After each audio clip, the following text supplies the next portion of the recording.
Hello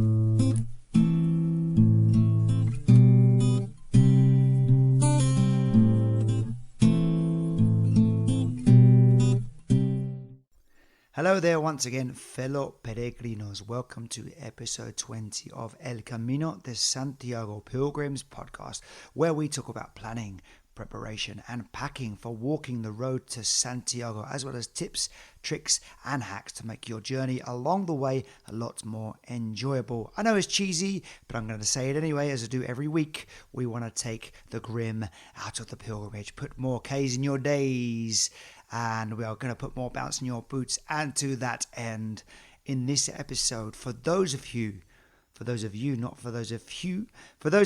who are, should I say, a little curious about what it's like to be a pilgrim, what would the daily routines and habits be like? What is a typical day like for a pilgrim? I am going to give you, while it's still fresh in my memory, because I'm not even 2 weeks back from my last walk to Santiago, I'm going to give you an idea of what it's like to be a pilgrim. So this episode is a day in the life of a Camino de Santiago pilgrim. Now, before we start this episode, though, I just want to add one little thing onto last week's episode, which was a year-round Camino de Santiago packing list. And that one thing I want to add in there, or kind of two things actually, are flip-flops. Okay, so those flip-flops, I don't know how I missed that out, because they're very, very important for obvious reasons when you finish walking at the end of the day. If you're going to go and use the showers, which hopefully 99.9% of you will, because I certainly needed it after a long day on the road. Great for obviously going to the showers so you don't catch anything that may be lurking, any lurgy that may be lurking on the floor. So keep your feet healthy and also give your feet some much needed air. So let's add flip-flops to that kit list. All right, so that year-round kit list that I gave you last week, add flip-flops to that as well, please. When I finished, I was like, I should have mentioned flip-flops. Did I forget that? I don't know. Anyway, a day in the life of a Camino de Santiago pilgrim. What's it like? So, let's give you an idea. Those of you that have never done a pilgrimage before, and for those of you that have done a pilgrimage, it might give you some ideas on some successful best practices and workflow. And also, if you've got something that you think would help me and your fellow peregrinos that we can add to this, shall we say, routine, because one of my favorite authors says routine is the most portable form of domesticity. So it can kind of give you a bit of comfort on the road to have some routine. So this was my routine when I walked the Camino. And like I say, if you've got anything that you would like to add to that, please write us a message on our Facebook page, El Camino de Santiago Pilgrims podcast, and we'll certainly give people that recommendation, and that will give them some food for thought as well. So, typically on the Camino, I would wake up before sunrise. Most of the time, I do stay in the albergues. Most of the time. I must admit, like I said in the last episode, on the last Camino my wife and I did 2 weeks ago, I did end up taking a hotel for, I think it was 3 out of the 6 nights that we spent back on the Camino. And that was simply because, one, we like to stay in a hotel when we get to Santiago as a reward, and 2, because I had terrible night's sleep 2 nights in a row, and I just needed to make sure I could get a good night's sleep. So that's why we chose a hotel in Ponferrada. And we got a 3-star hotel for 34 euros a night, which is really, really cheap. And it was a godsend. After you've had no sleep, you get back to your room, you've done 25k. You're like, yeah, I need a good shower, I need a good sleep. And then you wake up the next day refreshed. So whether you're in your hotel or whether you're in your albergue, wake up just before sunrise. I like to hydrate immediately, and this is something I do whether I'm at home or on the Camino. I will drink a litre of water as soon as I wake up. My body wouldn't have drunk a drop of water for 7, 8 hours. So the most important thing to do, especially when we're going to go and do all that exercise, the long distance trekking, is to hydrate. A splash of lemon in there to make the balance of more more alkaline, so that gives you energy rather than acid. So a splash of water will be really good for the acid alkali balance in your body and to hydrate your body and energize your body. So a splash of water in a litre of water. So I'll normally chug that while I'm getting ready to leave.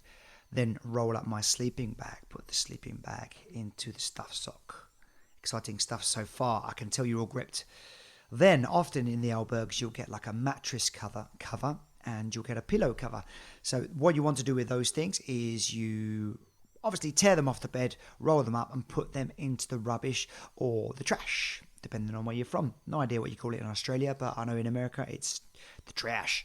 And in England, we call it the bin or the rubbish. So stick that in there. That'll be a big help for your albergue hospitalero or hospitalera. Less for them to do when they come in to do the cleaning in the morning. You've normally got to be out the door in most of the albergues by 8 o'clock. Okay, so that's why you're going to want to be up before sunrise. So, and you normally got to be in bed by 9 or 10 o'clock, depending on the rules and regs of the specific alberg when you're staying. So again, important to get to bed early. So you've tore the covers off of your bunk, and what you're going to do next is, hopefully you've got clothes on, you've slept in clothes. You're going to go into the area where your clothes were drying that you left out.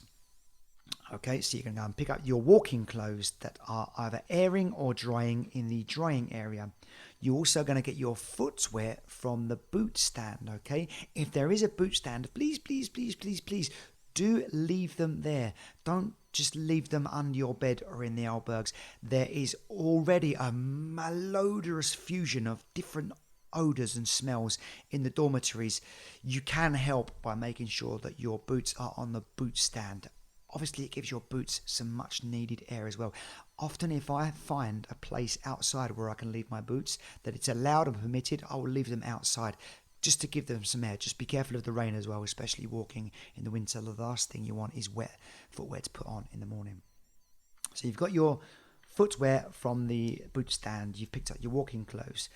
Next thing you're going to do is, now you're going to put some Vaseline on your feet. I did this every morning, as I mentioned in the last episode. Wow, what a difference it makes. I really would recommend. All I can tell you is in all the other Caminos I've done, I've always had blisters. Really bad blisters. Now, I heeded the advice of something someone said to me on my first Camino, and most of the pilgrims I've interviewed on this podcast have all sworn by putting Vaseline, a thin veil of Vaseline on your feet before you go walking for the day. My wife and I did this. Neither of us had blisters. What is the common denominator between this last Camino and all the others? When I did have blisters, should I say, Vaseline. So definitely put the Vaseline on your feet. Now you might be asking, why don't I shower before I go in the morning? The reason I don't shower is because I don't want to have a wet towel in my backpack. So I shower when I finish walking for the day, but I don't tend to shower after that. And like I said, the reason is because I don't want to put a wet travel towel in my bag, and I've already got normally my socks or my underwear drying on my bag as I walk if they haven't dried overnight. So, Vaseline on the feet, footwear on. What footwear did I have on my last Camino? I had some Nike Trail Runners. They were absolutely amazing. I'm definitely going to always have these for my future Caminos. On other Caminos, I have to admit, I have worn boots, and again, that could be a reason why I suffered from blisters, because heat can be another cause of blisters, and I guess with some boots on, your feet are more likely to get hot. So, breakfast in the alberg comes after that. Often my wife and I have prepared a little breakfast the night before. Sometimes it's just some bananas and muesli bars. Other times, if we're feeling like we need to get a bit more food on board before we hit the road, we'll have a couple of rolls, and these might be just something simple like tuna rolls or some pate. In Spain you can get like tubs of pate for like 90 cents. Now, the reason we did this is not because we are trying to save money. Obviously, that's one bonus, but it's also the weight. The pate is really, really easy to just spread onto the bread, and then you can put that in the recycling at the albergue, so you don't have to carry any tins or glass jars with you. The pate spreads easy into your rolls or your bread, your sandwiches, and, or as they say down south where I live in England, your sarnies. And yes, like I say, you don't have to carry any of that packaging with you, and you can recycle it at the albergues, because most of the albergues nowadays have some facilities and some recycling options. So breakfast either on the go or at the albergue, depending on how much time you've got and whether you're in a rush or not. If you need that caffeine kick in the morning, then you can go and grab a coffee. Normally you'll find a cafeteria close to your albergues. Lots of enterprising places nowadays have opened up along the way, as well as vending machines you'll find in the middle of nowhere, or vending machines that people have actually put in their front gardens or in their garages or just outside their houses to help provide some kind of provisions where there aren't any or there weren't any before. So I think that's actually a really good thing and very clever from the locals. So you get your caffeine kick before you get going from the albergue, if that's what you need to do. That's what Rachel and I like to do. And often you find in Galicia they give you something free to eat with your consumo, with your drink. So if you're getting something, an alcoholic drink, you might get some savoury. If you're getting a coffee or a hot chocolate, you might get something sweet. But you'll often get a little cake to go with that, which is a little Brucey bonus, as we say in the UK. Then you're hitting the road, and that's when all the magic begins, I feel. And you're taking in the sights, the sounds, the smells, the sensations. I find one of the best things about the pilgrimages, about walking the Camino, is that I definitely tend to squeeze as much as I can out of that, and I'll stop and smell the herbs from the plants. You kind of smell some herby type plants in the forest as you go, the eucalyptus forest. It's just an absolute playground for the senses, the Camino, I find. So you treat your senses to that playground. You let them play in the Camino playground. And on the way, you might want to stop for something to eat once you've done. I don't know. I like to stop every 10k or so just to break it up if possible, and that will be in the form of a cafe if there's a cafe along the way. And don't forget to get your stamps when you do that. 2 stamps along the way each day will get you your Compostela in Santiago, according to the Pilgrim Office website. So get your 2 stamps, your 10k in, you stop for another coffee, and sometimes this is where the magic begins. I find you find some very quirky, and you meet some very memorable people or have some very memorable moments in the cafeterias along the way. And one particular moment, our last Camino, we stopped in a place called Pardal, Cafeteria Pardal, and that was on the way to Padron. So that would be between Caldas de Reis and Padron. Looks like it wouldn't have anything special, but you walk in, and the lady is very, very friendly. It's a family-run place. You can hear the grandma chatting from the living room, which is literally just next to the bar. And you go to use their toilet, and then you find that it's actually the domestic toilet as well. So you're sharing facilities with the family. And this is where the Camino is just like a throwback from 500 years ago. Anyway, you get your coffee, lovely coffee it was, and next thing you know, this tailless cat comes and jumps on your lap and starts to eat the cake that you've ordered as well. And so you got this cat that's crazy about cake, and it's got one eye as well. Sorry, it's tailless as well. A one-eyed cat, that'll be interesting. And then you get chatting to the owner of the place, and then this dog comes out as well, and the dog actually had one eye as well. Now, curiously, strangely, the dog was called Perla, which is the same name as my wife and I's dog. We call our dog Pearl, after the band Pearl Jam. But anyway, that's another story. But such a coincidence, and you find these coincidences, this amazing synchronicities tends to happen along the Camino. It doesn't happen to me anywhere else in any other walk of life. I go to a cafe just around the corner, or I'm going to a cafe you're on a city break or whatever. But on the Camino, these coincidences tend to happen, and I just find it amazing. And so we had our one-eyed dog called Perla, the same name as our dog. We had this cat that liked to eat cake, just jumped on my lap. Like the cat behaved like a dog, and like I say, just a very enchanting experience. You've only stopped for a coffee. You end up spending like half an hour, 45 minutes to an hour, just amazed by all these crazy things that are going on and all these coincidences, and these places just ooze character. And this is what's amazing about the Camino. You just stop for a coffee, then you walk out there just scratching your head, kind of chuckling to yourself all the things that happened. So that's when you stop for your coffee break, your first coffee break of the day, 10k in. On the way to that coffee break on those 10k, you're normally throwing buen caminos to everyone you pass, and all the locals. You tend to open up. You tend to say hello and buenos dias and buenas tardes to the people you see. I'm not used to that. I'm from the south of England, where if people say hello to you, you think they're up to something. You think, oh, what's he up to? What's his beef, kind of thing. But on the Camino, you really, really open up. It's quite something that comes quite naturally to my wife, who's from the north of England, where everyone says hello and everyone stops and asks questions and everyone calls you, all right, love.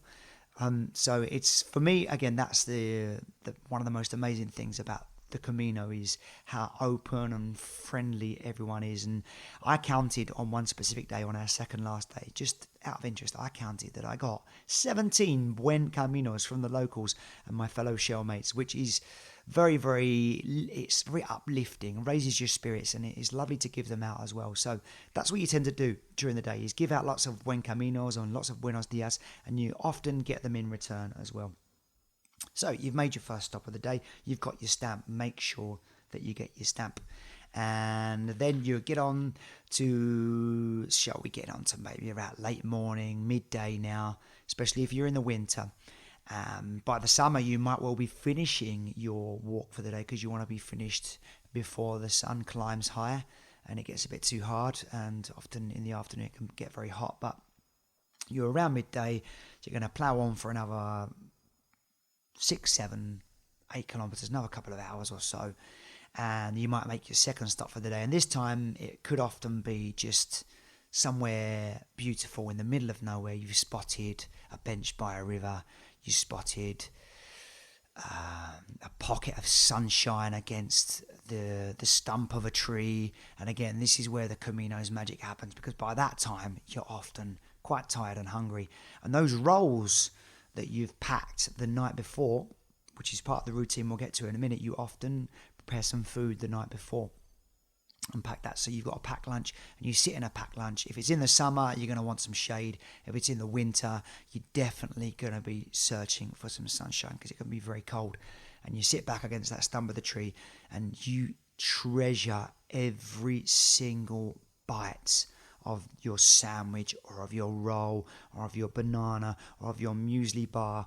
And your tendency when you're at home might be to shovel it down as quickly as possible and eat like a shark. But when you're on the Camino, like I said, you savor each bite and you chew as slowly as possible, and every morsel of food just feels absolutely marvelous. You focus on the texture of the food, the taste of the food, the smell of the food. You feel it as it goes down as you swallow it, and you feel it kind of stroke and kiss the back of your throat. It is just the most amazing feeling, eating when you're hungry on the Camino. All those little pleasures are magnified and amplified when you're on the Camino. And that's why I wanted to do this episode now, because I've still got that Camino consciousness. I've still got the post-Camino buzz.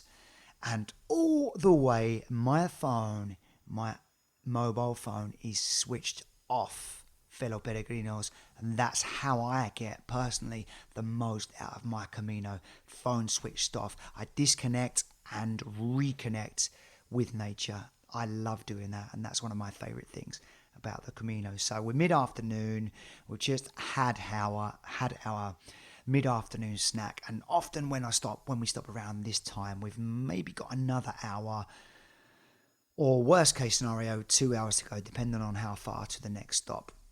And that's when you often get the tough part of the day, I find, when you've eaten and you're maybe a little bit groggy, your muscles are getting a bit tight towards the end of the day, and you've often had to fill up your water supply again. If you found a fountain where you see those signs, agua potable, and if you haven't found those, then you've popped into a supermarket if you're lucky, or a cafe, and filled up because you've been sipping along the way. I have found that more or less a litre of water in my water bladder would last me for around about 15 to 20 kilometers. I would drink it sparingly, and I would also, whenever I took a sip of that water, like I did when I ate the food, I would swish it around my mouth and make sure it makes all of my mouth moist as well. So I get every single drop out of my water bladder, and I make the most of it by swishing it around my mouth and doing that before I actually swallow the water. Sounds like a silly thing to do, but it does make me treasure everything that I normally take for granted when I am not on the Camino. And this is the Camino magic at work for me personally. So you get to the last part of the day, and then what happens? You finally see where you're going to stop. You finally see where you're going to stop. And that's when you have to choose where you're going to stay. I personally like to stay in the public albergs when I can, and when my body and when my mind feels up to it. It can be a challenge, I'm not going to lie, it can be a challenge. You've walked for 25k, sometimes all you need after that is a nice comfy bed, the guarantee of a hot shower, which you don't always have in the public albergs. But what I like about the public albergs is that's when you tend to meet most of your fellow peregrinos. That's when you tend to find the interesting stories, when you find, shall we say, kindred spirits. If you go and stay in a hotel, you won't necessarily be surrounded by fellow peregrinos. And that's when you might find yourself a bit disconnected from that Camino spirit. So that's why I prefer to stay in the public albergs, sometimes the private albergs. That's why I prefer to stay where there are dorms. But sometimes when you're tired, you might want that bit of privacy, as my wife and I did last time out. So what's my advice to you there? If you're going to stay in somewhere private, then I think it's important to ask to see the rooms before. So you're going to want to go up to the reception desk and just say, obviously, before you pay your money and agree that you're going to stay there, ask if you can see a room. Most places will let you. I did have the odd place that told me they wouldn't, which in that case, I wouldn't pay for the room. But I wanted to see the rooms to make sure that if we were going to pay the extra money, they were warm, they were comfortable. We did see a few rooms where the prices were quite high and they didn't even have heating in the rooms. And obviously, we didn't stay in those places. But if you look around, shop around, and the reason I'm saying this is because some of you might not fancy the dorms, so there are other options for accommodation. I do highly recommend that you do stay in some of the public albergs a few times, because that's when you will make those connections. That's when you will build that rapport with your fellow peregrinos. That's when the magic happens, when you sit down at night and the campfire atmosphere can materialize and manifest, and you get chatting and you get straight to the deeper meaningfuls, and that, again, we talk about the magic of the Camino. Those interactions with your fellow peregrinos and the locals, those are what enrich your experience. All right, so you've checked into your alberg or your hotel, and make sure you get your stamp, obviously, when you do that. Depending on where you stay, you might find like a public alberg. The ones in Portugal right now are around about €5. The ones in Galicia are around about €8. So you could budget every day. If you budgeted a maximum of €10 every day, I think, to stay in the public albergs, then that'll probably get you a bunk bed, okay, at best. And if you're going to pay, if you're looking to pay a bit more than that, then I guess the budget wouldn't be too much of an issue. But the public albergs, you could say, around about €5 to €10, and then you've got your stamp. And I'm just going to have to take a quick break in the podcast because I can hear someone outside kicking a ball around, which is cool, but I guess that's not quite cool for you guys to listen to. So 2 secs, I'll be back. There you go, easy as that. All I had to do was close the window. And we say about everything being authentic on the Camino, and I'm an authentic pilgrim, so I don't mind just saying to you, just had to close my window there. So where were we? We're talking about, we've got the stamps in the albergue, and you've paid, or of course your hotel, you've paid to get in. If you're in the albergue, this is quite an important moment. You need to choose your bed. And now, what have I learned from choosing a bed in an albergue, when they're in the dormitories, where there might be, say, 20, 30, 40, 50, sometimes 100 beds? I personally like to get a top bunk, just because there's a bit more air up there. I think Tierra St. Clair, our 6-time pilgrim guest in episode 1, said that too. There's a bit more air in those top bunks. I like to find a place near a window. Sometimes the body odor in the albergues can be a little bit stinging. It can be a bit fruity, and it can be a bit lively. So you definitely want a place by a window where you can get a bit of air as well. Sometimes in a corner and tucked away from any entry, exit, or staircases. So for that reason, you'll get a little less disturbance and a little less noise.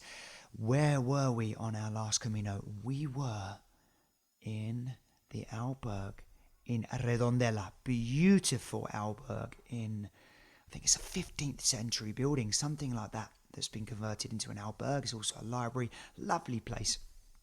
And it must have been around about 2 a.m, and some guy thought it was a good idea to go into the bathroom, which will obviously amplify your voice because of the ceramics in there, and have a conversation on his mobile phone.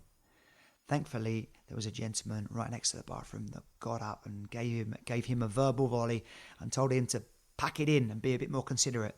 So, yeah, you do get these kind of experiences. Now, I don't think people do this to be vindictive. I just think maybe they're not used to staying in such places, and they need to be made aware that what they're doing is probably not the most considerate thing to do. So yeah, it's probably not a good idea to be having a conversation on your mobile phone in the dormitories or anywhere near the dormitories or the bathroom, which will amplify it. But this is part of albergue life, and it is part of sometimes the challenges you face. It is all part of the Camino's character building, in my humble opinion. So, but I'm not the Camino King. I'm not the Pilgrim President, so you don't have to take what I say. But I do have a few thousand Camino kilometers in my boots, 5 times on the Camino de Santiago. So I do have a bit of experience, and I just speak from that experience, okay?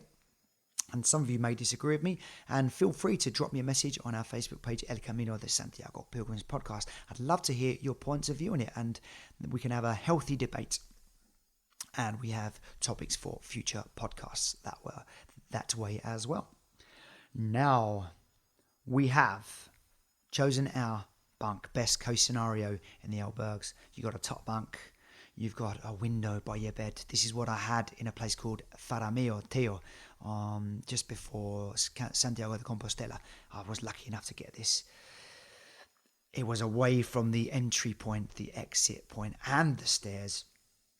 And I've now got I don't know what material this is, but they give you something like a sheet to lay over your mattress and your pillowcase. Then I roll out my sleeping bag, and then what I do is, with the stuff sock of my sleeping bag, I put all of my valuables into the stuff sock of my sleeping bag, and I use it as a kind of knapsack that goes over my shoulder, and I carry it with me everywhere. Okay, so I go to the shower with my valuables. Obviously, you know, the old saying is trust in God, but lock your door.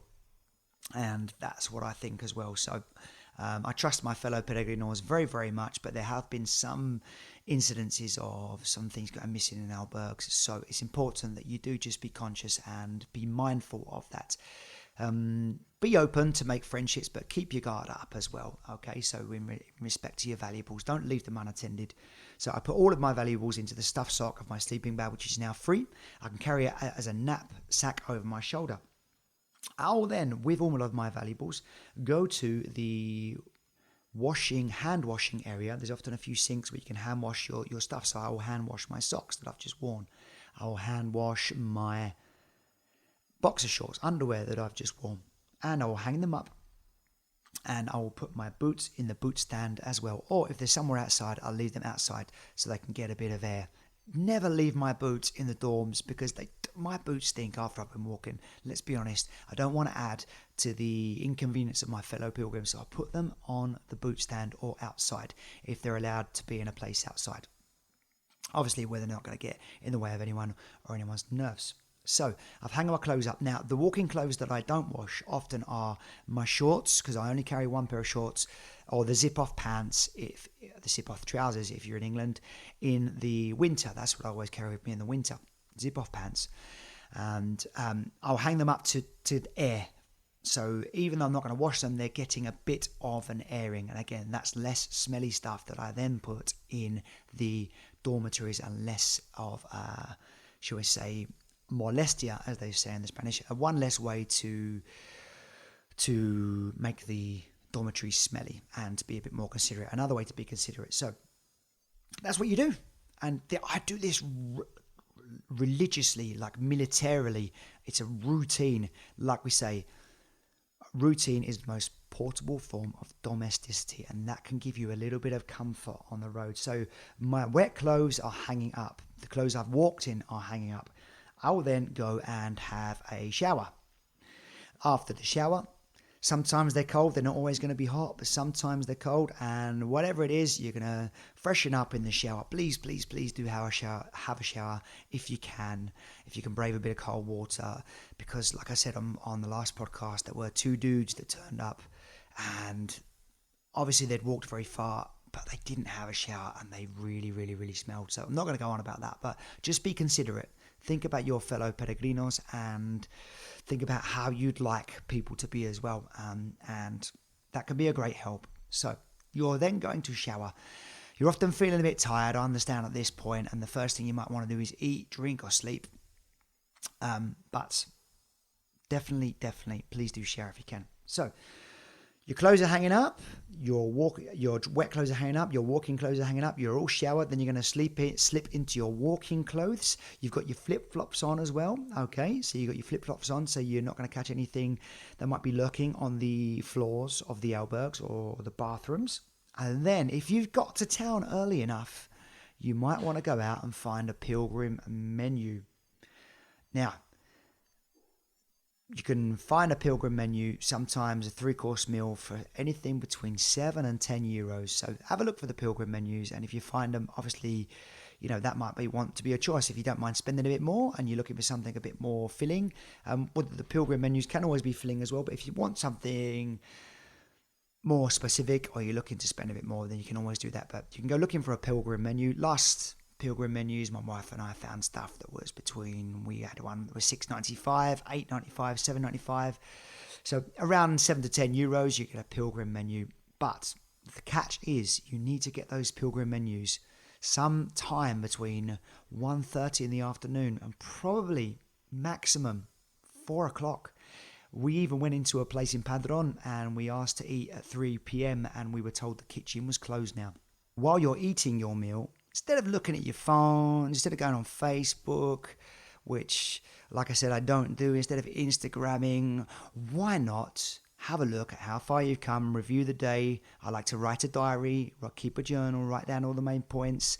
I like to go through my dictaphone commentaries and record those as well, the main points. And I also like to look at what tomorrow holds and to work out how much food we're going to need to carry, how much water we're going to need to carry, and how far we're going to go. That to me is the exciting point, to look how far you've come, how far you've got to go, where you're going to stop, where you're going to take some photos, what you're going to look out for, what you're looking forward to, what you're fearing, what's the terrain like, is it going to be up, is it going to be down, is it flat, what's the weather going to be like. I like to pick up the local paper, have a look at the local paper, look at a few stories, immerse yourself in the culture. This is all part of the Camino. The magic is the culture, the people, and your fellow peregrinos, okay?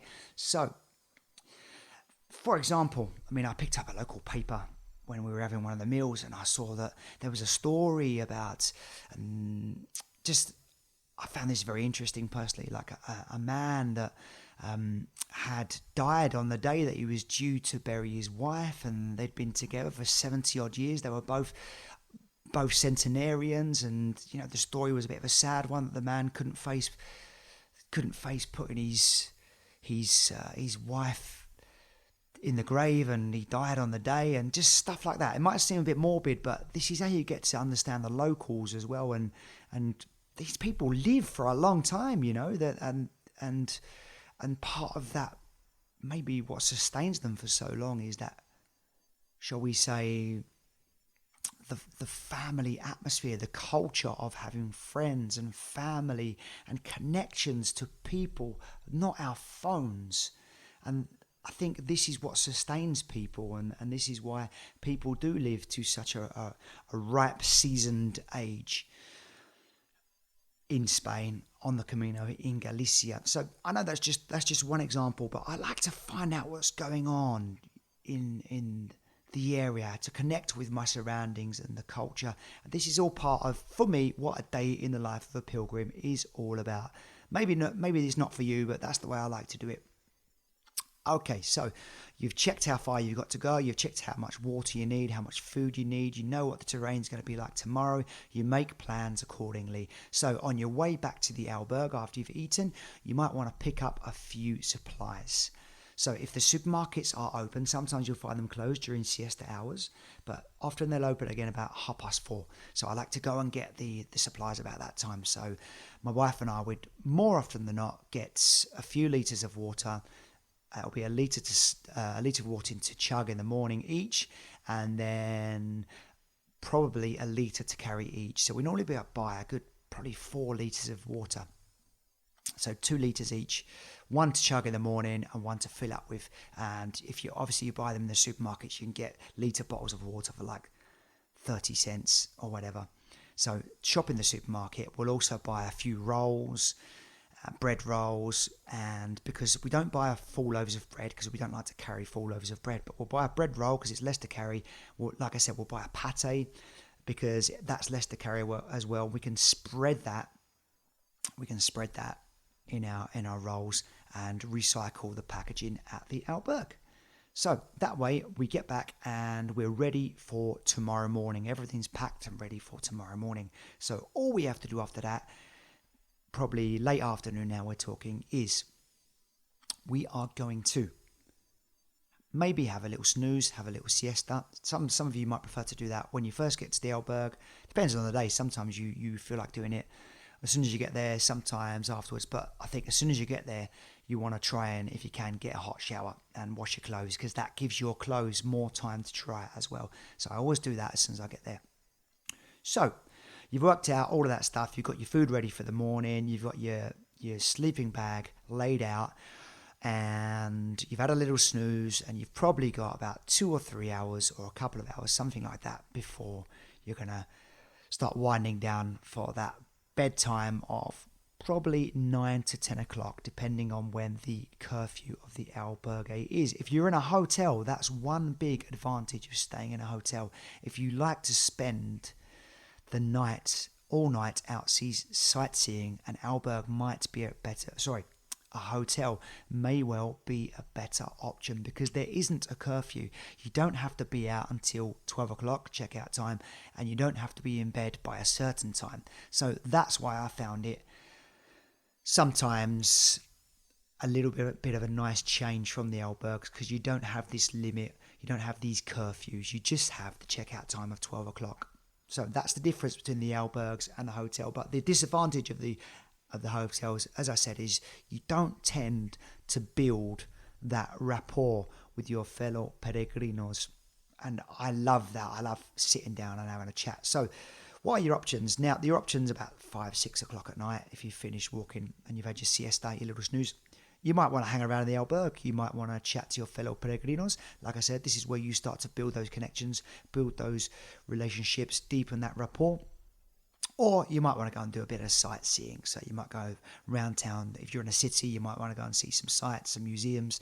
And that's when, in Spain, the towns, villages and cities come to life. They come to life at 5 o'clock. In England, everything closes at 5 o'clock and everyone just retreats indoors and goes to bed. But in Spain, That's where it's very captivating. That's where it's enchanting. That's when it comes alive. That's when the buskers will come out and the violinists and the guitarists. That's when the magic happens. That's when you'll see families, generations walking down the street arms in arms. You'll see younger generations walking arm in arm with their older generations. You'll see proud grandmas and grandpas pushing their latest gurgling additions to the family down the street. That's when everyone's out wearing their best clothes often, and that's when you'll see the magic happen, okay, around about between 5 and 8 o'clock at night. So you're going to want to go out definitely a few times and witness the Spanish living their life, and that's when you'll find the best comes out of them as well. You'll find that the cafe terraces packed full of people having a chat.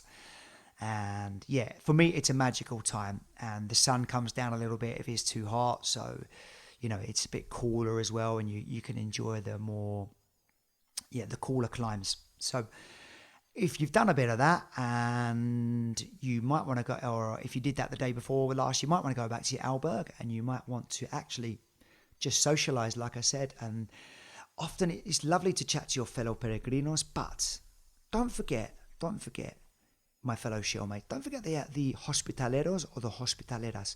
What you often find, these are the wardens. It sounds like a bit of a harsh word in English. It's a bit of a harsh word because it sounds like an authoritarian thing, but often the hospitaleros and the hospitaleras are often quite lonely, I find, and they do enjoy a chat. And on my last Camino, I made quite a concerted effort to chat to the hospitaleros and hospitaleras. I spoke to a guy in Porriño.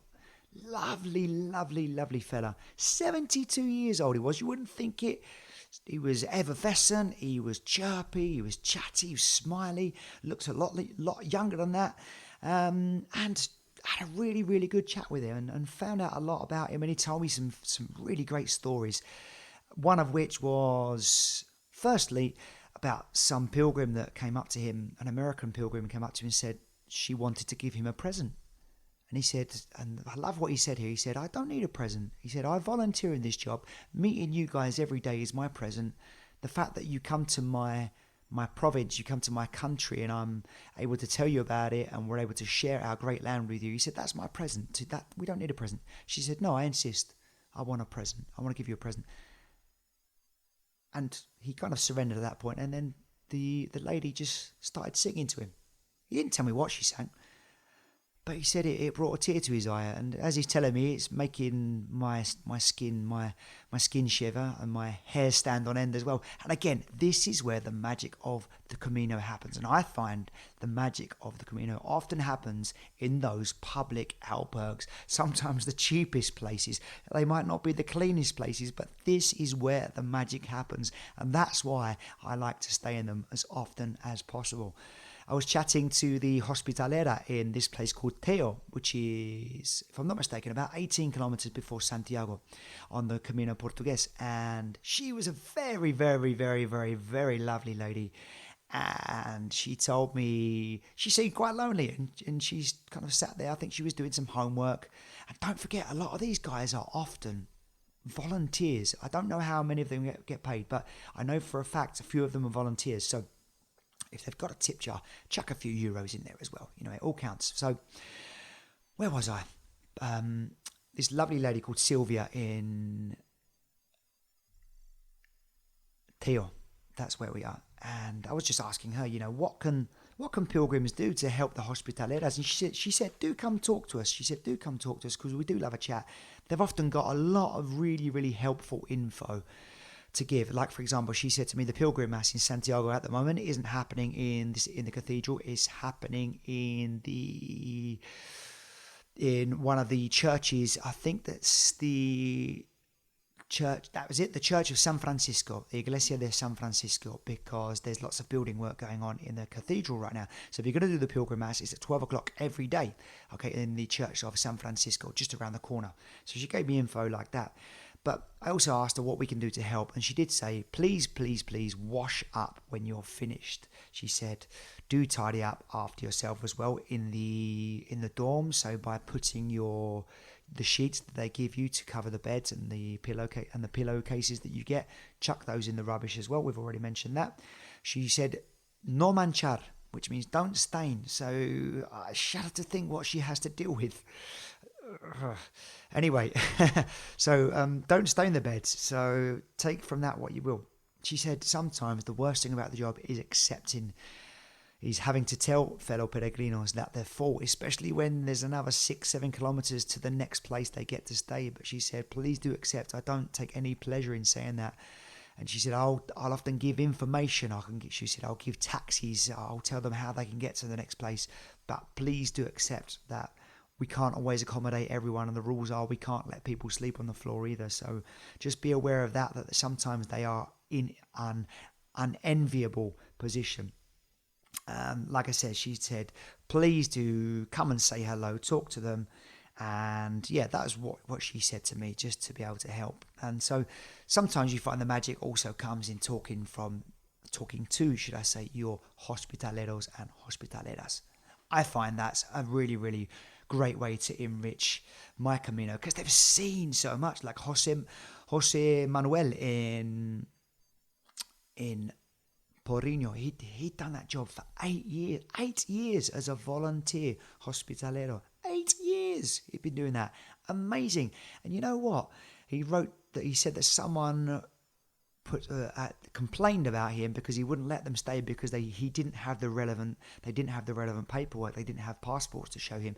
And the law is in Galicia, I'm guessing the whole of Spain, is that you have to show some form of official ID. And the reason is because it's a way that they can record everybody that stays in the albergues, just in case something does happen and they need to, shall we say, vet everybody that comes into the albergue, because everyone's details, he told me, does get shown up on the screen if they've got some, shall we say, previous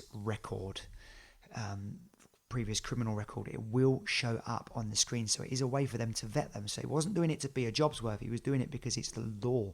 He has to do that. Anyway, this person complained about him, wrote a very, very hurtful review on Google, and you could tell he was actually very, very hurt by it. So you can also leave a review as well. So leave a nice review for the hospitaleros if they've been nice.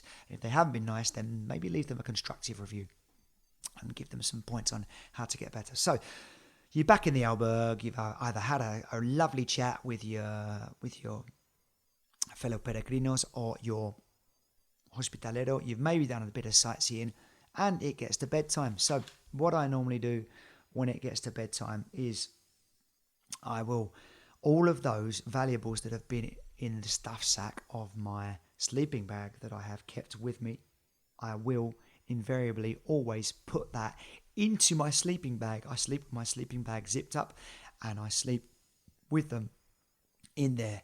Nobody, I don't think, in their right mind is going to dare to try and get into my sleeping bag while I'm asleep. So I find that to be the most useful place to put them. If for those of you that like to use a mobile phone, you might want to be charging your mobile phone overnight if you've got a socket near your bed. Otherwise, you might have charged your phone when you've stopped in the cafes or bars along the way. So that's another thing to add. Okay, so when you do stop for a drink or a bite to eat or any of the places, often ask if they've got a place where you can charge your phones. I didn't have to deal with that because I didn't turn my phone on apart from on my birthday. But yeah, that's a great place and a great way for you to keep your devices charged. Okay, because I know that can be a big thing. Some people carry. I did see a few pilgrims carrying the portable chargers, the mobile chargers, but it won't always be possible. And I like to carry as least weight as possible. All right, so you've done a bit of walking around, you've done a bit of socializing, and that will be, I think, when it's time to start winding down. And I'll often obviously just go and brush your teeth before bed, make sure my bag is set and ready to go in the morning so I don't disturb anybody. And what I often find is I don't actually need an alarm because there's, shall we say, background noise going on in the dorms, and that often just kind of alerts me and wakes me up naturally. If you are putting an alarm on and you do tend to wake up with the vibrate function on your phone, then just use the vibrate function rather than having something like, I don't know, If you like it, then you're going to put a ring on it when you wake up in the morning. Or wake up, it's a beautiful morning. That would be a nice ringtone, wouldn't it? By the Boo Radleys. Anyway, yeah, put the alarm on, or your alarm on vibrate, and maybe it won't disturb. And don't put it on snooze so it goes off over and again, because then, people that are sleeping in your bunk might have to deal with it every 10 minutes. So, yeah, I think that's 52 minutes, my fellow shellmate, of a day in the life of a Camino de Santiago pilgrim. Thank you very, very much for listening. I hope some of you found some useful stuff in there. I hope there's some best practices in there that you can take something from. I would like to say, before I leave you until after Christmas, to wish all of you guys a very, very, very Merry Christmas. Thank you so much for listening to the podcast. We do not have any advertising. We do not have any sponsorship. We do not have any product promotions on there. So one way you could support the podcast would be just by going onto Facebook, giving us a like. That would be lovely. Or going onto Apple iTunes, and if you think we deserve it, writing us a 5-star review. So you know where it is, El Camino de Santiago Pilgrims Podcast. You'll find that's the name of the podcast on both platforms. To all those that have liked the page on Facebook very recently, I'd like to say a very, very, very big thank you. I'm going to mention some names. I'll be here all day if I mention all of them. But Dailene Hinton, thank you so much. Christian Lopez, Tish Conway, Hori Jing, Len Blasio, Stephen Belfiore, should I say. Timante Heine. I'll just say Timante because I don't want to say that name and get it wrong. So Timanti, thank you very much. Amy Walters, Maria Arkolaki, Jill Forstofel, Jerry Murphy, Peter Ormond. Hello, Peter. That was our guest from one of the previous episodes. Happy Christmas to you, Peter.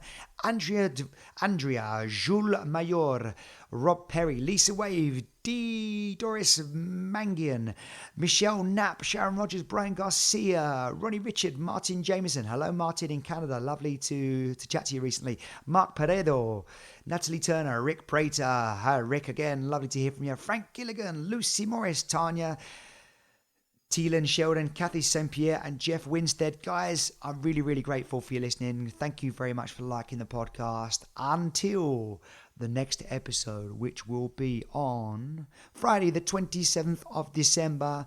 A very Merry Christmas to you all, fellow peregrinos.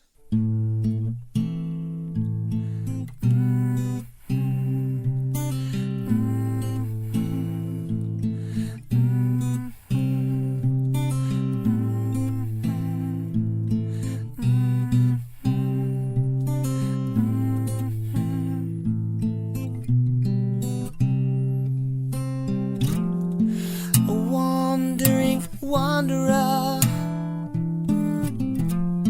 a life adventurer, said he's a secret philosopher. He's a wandering wanderer.